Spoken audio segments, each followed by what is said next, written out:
Welcome back to another Waypoint video. This Waypoint is for the time period of May 21st to the 26th. So again, these videos speak to themes based on the human design gate transits, kind of like astrology, right? When a certain sign is moving through the collective, there are certain themes that tend to emerge for people or can emerge. So this one is rooted in gate 20. And it's an interesting theme that's coming in. And I found myself getting a bit tickled by how much it resonates with my own life. And that's part of why I'm sharing these on a more widespread level because I've been watching this pattern unfold, the relationship between these transits in my own life for the last at least couple of years pretty closely. And it's just very affirming. It feels like life is confirming my experience and supporting me in navigating the moment. And again, that's why I call it waypoints. It's not about just naming something and moving on with life. It's about orienting. If we pause and orient around the theme and around our current relationship versus our desired relationship with the theme, we then can connect to some sense of agency and and make choices that support our becoming rather than our default ways of being, which we all have. So, this one is all about patience. It's all about how do we sit in the space of knowing what we want or having a dream or vision or plan and and doing what needs to be done to prepare for that desired outcome, for that vision to manifest without falling into patterns of control or avoidance. Because when something matters, we can have a tendency to want to push it, to want to control it, and essentially to want to control life so that what we want can happen. And when that doesn't feel possible, we either fall into one of two camps, and often we have an inclination towards one of the other most of the time, even though we can dance with it all. And one is double down, push harder, force harder, do more, stay active, stay busy so that you don't have to feel the discomfort of the not yetness or the discomfort around the fear that maybe it won't happen or maybe I can't trust myself or life. So there's the stay busy so I don't have to feel that side of it, or the sort of glazed over checking out, almost like numbing that intense discomfort. And so I invite you as you listen to this, if there's something in your life that you're really feeling a sense of not yetness with, where do you tend to lean? Do you tend to try and pull back from life and bypass those feelings and numb out in some way? Or do you get really active and really busy, almost as if your system is trying to outrun the discomfort? Neither of them really solve anything. That's the good, bad news.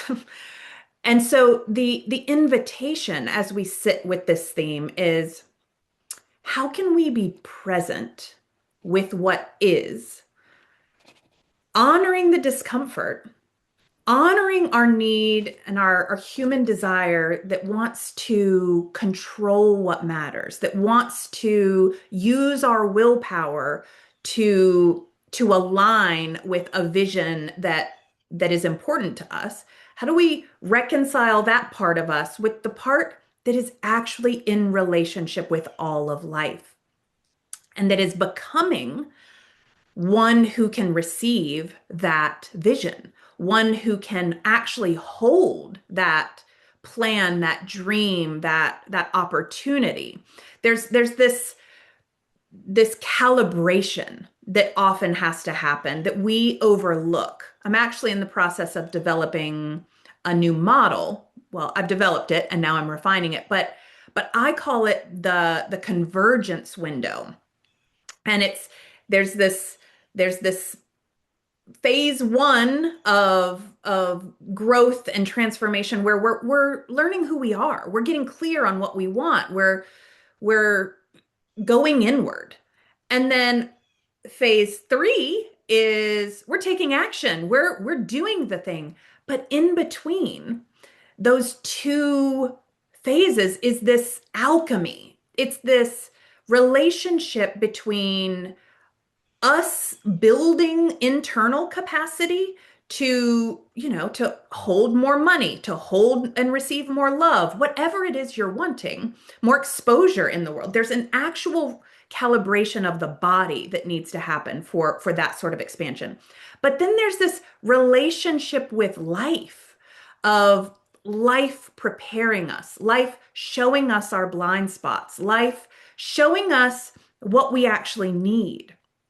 And I want to give you an example of this. So I think it's really funny that my TEDx talk is actually about this theme. It's I wouldn't be surprised if it finally goes online while this gate is transiting because it's the core essence of my talk, and that's that kind of resonance that I'm talking about is the fact that my talk is about this theme may mean that life goes, okay, we were waiting to align with that. But here's the short version of how this is unfolding for me. All of the other speakers, there were 12 of us, have had their talks processed by Big Ted. Mine has gotten hung up multiple times, not because of any fault or issue with my talk, but it got hung up in communication issues in the editing process. And then it got hung up because they needed to fact check it because I have a good number of facts and data in there. And then there was a miscommunication around who was submitting this form about my background and my credentials. And so it's been this never-ending birthing. And I started working on this talk, the end of last year. So it's been almost. And I've watched other people's talks go out into the world, be online. And I'm sitting here and I have had moments of frustration. I have had moments of trying to stay really busy. That just like I mentioned, that's my default is to get really active, whether it's going to the gym more or planning, preparing, and doing things. But the truth is, uh, to me, is that this talk wanted and needed things before it can come out into the world in the way that it wants to. And one of those things is me building capacity, greater capacity than I had before, to really be in trust and to live into the in between, to develop this convergence window model that speaks to that in between space in a way that is, I think, going to really help people understand it. And practically speaking, I have needed more time to get my launch plan in order to really recover from the process of getting on that stage and doing the talk and then having a breath and having time to create automations in my business so that I can have things go out to people as soon as it goes live, to create the emails that are ready to go, all these things that are practical. So when we're in this forced waiting, when we're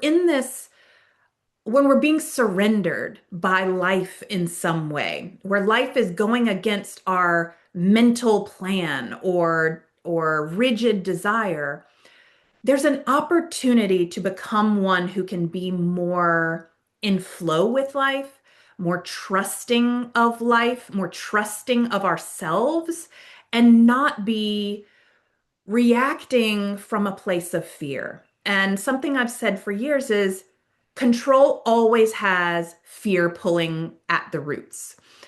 Agency is not the same thing. Control is that I don't trust life enough to support me in what matters, so I have to do it. It's a different energy. And this transit, this waypoint, wants us to find more flow. So, what would it take to be present with what is without resistance? And I say this knowing that it's probably going to bring some things up because there's a lot in this world that is overtly and undisputably not okay. But what is it? Where can I find acceptance that it is happening without agreeing to it and without consenting to it? Because here's the thing. When we accept it, and it's just an isness, it's not saying it's something you would choose or want or be okay with, but when we say, okay, that's happening, we don't waste so much energy trying to control the uncontrollable. We stay connected to our life force. We stay connected without giving away all of this energy and draining all of this energy, almost like having a temper tantrum on the nervous system level. And then we're too tired to actually contribute. So there's this sense of how can I not waste my energy, but focus on doing the next right thing that isn't rooted in fear, that is rooted in a deeper intelligence. And that's the balance I think we're being invited to sit with right now is to feel how those things feel different in our body even. I've learned how my body does fear. It gets very tight, it gets frenetic, it feels grippy. And I've learned that the next right step feels it's got softer edges. I might still be excited, I might still be irritated that something's not happening, but the next right step has a natural sort of cadence or rightness to it that isn't hardened and harsh and grippy. So the goal here is to not deplete yourself so that when life catches up with your plan, when you become one who can receive it, you actually have the energy to move forward with whatever it is. Whether it's calling in the love of your life or finally landing that new project or getting that promotion or whatever, you want to not be depleted from spinning your wheels trying to control the uncontrollable. And building a sense of patience requires a sense of trust and requires creating a different relationship with surrender. And again, that's what my whole TEDx talk is about, is how do we sit in that space of whether it's on the individual level or facing collective issues, being with what we can't control that matters so deeply to us. And in my talk, I speak to it being about connection with ourselves and our nervous systems to regulate that stress, building a sense of community so that we're not alone in it, and connecting to a higher intelligence or something beyond ourselves. And this game really asks us to get curious about our relationship with something spiritual. Again, it doesn't matter what it is, but to think that maybe you're not the center of the universe who knows all of the things, and perhaps there's something bigger and wiser that is holding the container for your dreams and that wants something better and more aligned for you than you could dream up on your own. And I've had this play out countless times in my life and so many times in the past few years when life has surrendered me. And the gifts that have come out of those times that I don't ever want to repeat because they weren't fun, but the gifts were more than I knew to ask for. So there's this weird, uncomfortable thing that leads to blessings and possibilities that are beyond what our human mind limitations could conjure. So, what perspectives beliefs or practices could help you relax into the present moment, even just a little bit. It could be breath work. It could be taking 5 deep breaths when you notice yourself clenching up. It could be taking 5 minutes to sit out in your yard and put your feet on the earth and just feel the grass. It could be feeling yourself revved up and not stopping and then just setting a timer and sitting on your couch. And I've had clients before where I've said, you may have to literally sit on your hands so that you can't even write a to-do list or fluff a pillow or something like that. So how can you disrupt those old tendencies lovingly and build greater capacity to soften into what is now so that you're ready for what is coming?